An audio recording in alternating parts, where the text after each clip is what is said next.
Next time you need to get work done on your home, or your car, or your garden, make sure you choose a trader you can trust. And don't just choose any trader, choose a Which? Trusted trader. Our trading standards professionals only endorse traders who've passed our rigorous assessment that includes credit reports, customer satisfaction surveys, reference checks, and interviews. When we say a trader's good enough to display our Which? Trusted trader logo, you can trust us.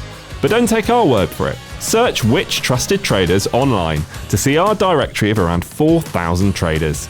Every customer review you read there is verified genuine by our moderators, so you can choose with confidence. To find a local trader you can trust, search Which? Trusted Traders or go to which.co.uk/traders. That's which.co.uk/traders. Everybody needs a trader they can trust.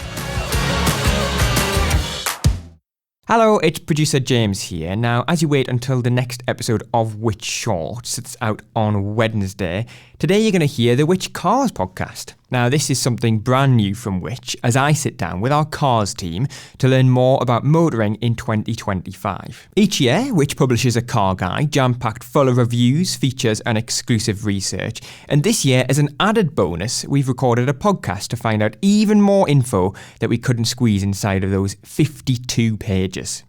We analyse our exclusive data that shows that new cars are spending more time off the road than older ones, demystifying the confusing world of car finance, and we also answer some of your questions.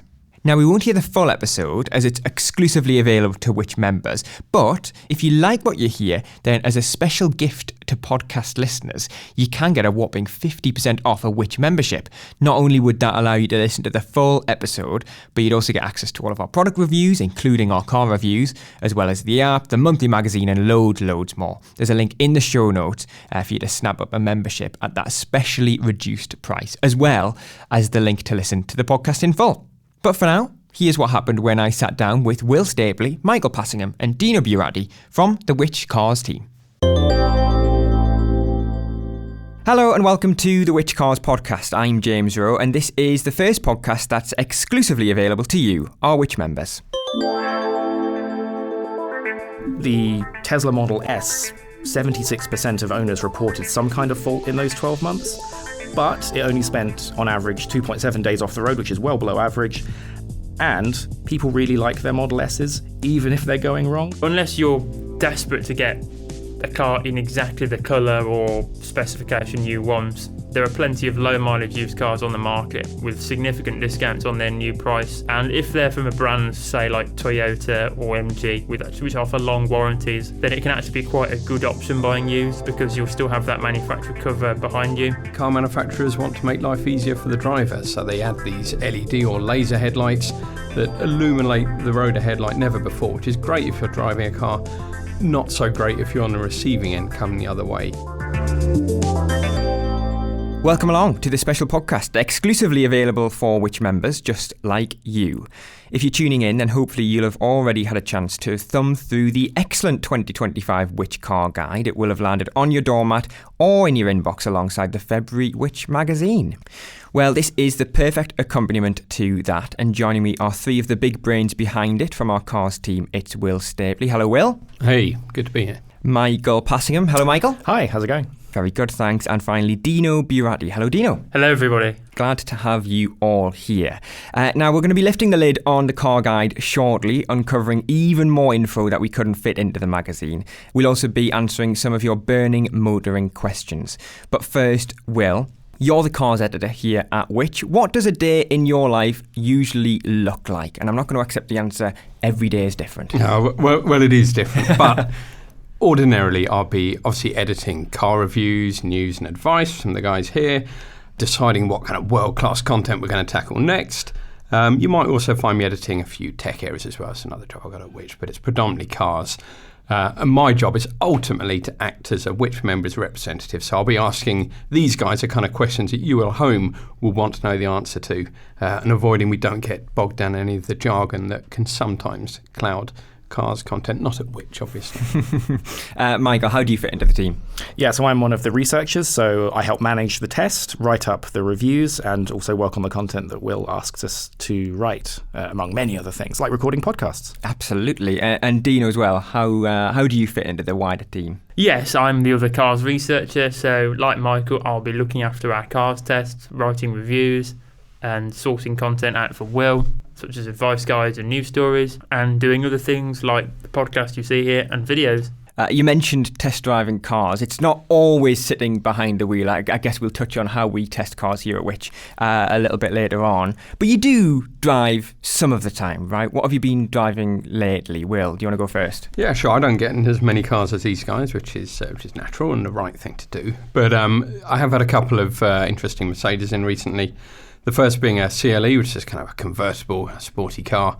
It's completely impractical for family use, obviously, but as a family, we enjoy driving it. It's got these nice little, they're called air scarves that sit just in the headrest of the front and the passenger seat, the driver and the passenger seat, and it blows hot air around your neck to keep you warm. Why you'd want to do this instead of just putting the roof up? Anyone's guess? I guess in my case, because the kids demanded, we always drove with the roof down, despite it being freezing. So we had a lot of fun irritating the neighbours, trying out the sound system and all the flashy LED lights that you get inside the car. So that's it's fun. And actually I had a nice feature that I don't usually like in cars, and that's the synthetic engine noise. You get it in a few electric cars to make you feel like you're driving a petrol car, if you'd want to. In this one, it just added a bit of rumble to the engine inside the cabin. And I actually quite liked it. I hated myself for liking it, but I did quite like it. Who enjoyed it more, you or the kids? It's got to be the kids. They were screaming their heads off in the back, absolutely loving it. So it was expensive. We're not getting one. Dino, what about you? What have you been driving lately? Yeah, so one of the cars I've been driving recently is the plug-in hybrid version of the very popular Hyundai Tucson. It's one of the UK's best-selling cars, and it's available as a petrol mild hybrid, a petrol full hybrid, the plug-in hybrid version I drove, and there's also a diesel model, but that's not sold in the UK. Like all plug-in hybrids, the Tucson has a pressurised fuel tank. That's because if you're driving as a plug-in hybrid, there's a chance you might not use the petrol for a very long time or the engine. So to store the petrol better, the fuel tank is pressurised, which has its drawbacks. Firstly, because I don't drive many plug-in hybrids, you've got to always remember that to open the fuel cap when you're filling the car with petrol, you've got to press a button to depressurise the tank. This isn't always easy because, as I found out when I was trying to fill it up once, I couldn't find the button. And then when I did, after I've got the manual out of the glove box, it wouldn't work. So I had to back off the petrol pump I was at, find somewhere to park, and then try and get the fuel filler cap open with the button, locking and unlocking the car to try and reset it. And then after about 5 minutes of trying, it finally opened the fuel filler cap. So I was able to fill it up with petrol finally. That's anxiety inducing for me. If it was me, I probably would have just gone home and said, well, I'm not getting any fuel, we're not driving ever again, I'm done. I actually had this with an electric car as well. I couldn't figure out how to release the charging cable. It was my first electric car charging experience, and yeah, again, it was just like other people were in the car park kind of vaguely side-eyeing me as I was pulling as hard as I can on the on the charging port.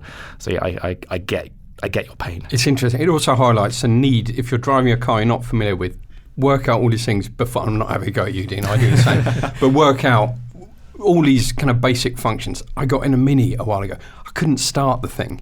It had just been dropped off. It was blocking a neighbour's drive. They said, could you move it, please? Oh, yeah, sure. Where's the start button? Obviously, it's this little key-style thing in the middle of the central console. But, you look an idiot. It's nice to know that these sort of things happen to experts like you and not just like ordinary car drivers like the rest of us. Mike, and finally, what about you? What have you been driving lately? So yesterday, actually, I just had a Hyundai Ioniq 5N dropped off at my house, which is a sort of medium-sized electric car that has 650 horsepower, which is a lot, and four-wheel drive. I gave it a little road test yesterday for a brief time. I was looking through the settings, and I did find a setting to assist you with drifting, which I was quite surprised to see. I realise it's a sporty car, but it does say you only use it at the track. You know, I don't imagine many people will be using it, but I guess it's there. It's interesting, though. If you're spending enough money to buy one of these cars, chances are you're going to try it out and you're going to try these features. And it does make you think, should manufacturers be putting features like this? I had an EQS, Mercedes EQS a while ago, had a race start mode. It just says, are you on public roads or on a racetrack? doesn't, you press what you want and give it a go. It does make you wonder whether there should be more controls over these kind of modes on cars that are going to be driven on public roads. Yeah, indeed. I was very surprised to see it. Although my daughter really likes the car because it's blue and orange, like Blippi. I don't know if any of you are familiar with Blippi. Maybe some listeners are. He's a kids online character who kids seem to like a lot for some reason. So that's how to get her to enjoy this car. It's the Blippi Mobile. There we go then. That was just a snippet of the Which Cars podcast as we got to know Will, Michael and Dino from the Which Cars team. The full episode is exclusively available to Which members. We delve inside the 2025 Which Car Guide, look at our exclusive research into car reliability, explain the confusing world of car finance and answer some listener questions. If you're a Which member, you can listen to it in full by clicking the link in the show notes. And if you're not already a member, then head to which.co.uk/podcast offer to join for 50% off the usual price. Then you too can listen to the full episode. But now we've just recorded the next episode of Which Shorts and it'll be dropping onto your feed on Wednesday as usual. So we'll see you then.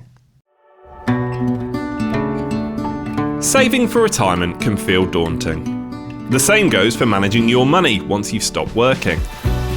That's why we've created an 8-week newsletter series breaking down what you need to consider, both pre and post-retirement, into bite-sized chunks. If you sign up to our free retirement newsletters, for 8 weeks we'll send you an email full of expert guidance to help you take control of your retirement planning and give you the confidence to make smart decisions. We'll help you get to grips with your pension, teach you how to boost your income, and explain more about care options. It doesn't matter when you sign up either. Your 8 weeks of advice will start whenever you sign up. So what are you waiting for? Head to which.co.uk/retirement newsletters, all one word, to get up to speed on everything you need to know for retirement.